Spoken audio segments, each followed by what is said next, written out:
mga kamukbang agmukbang tayo ti buto-buto ti baboy nga dati utong na. Muna. At yung kami itikwa, meron siyang buto ng sitaw. Tapos repolyo.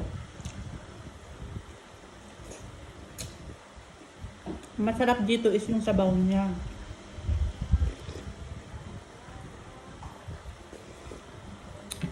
Sarap. Tapos meron tayo dito ang kangkong, adobong kangkong. Yung mga daing.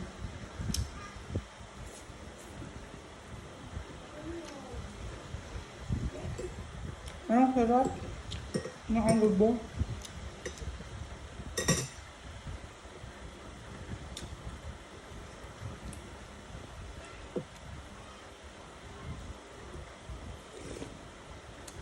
Ang sarap ng niya, sabaw niya.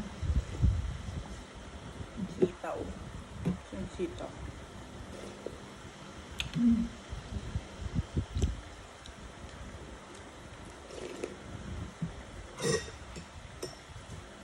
Taas natin yung paa.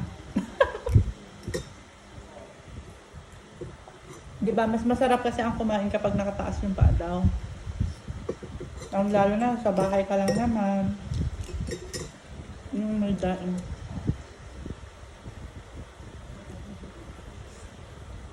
Ang sarap talaga ng kangkong. Tapos may daing kasi siya. Tinggal.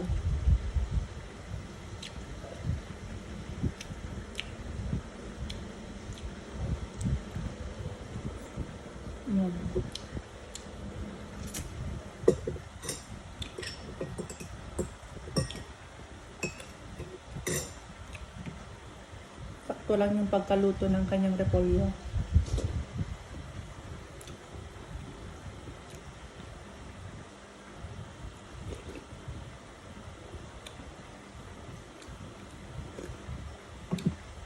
Itong sitaw kasi, buto ng sitaw, kahit hindi ka na mag-rice dito.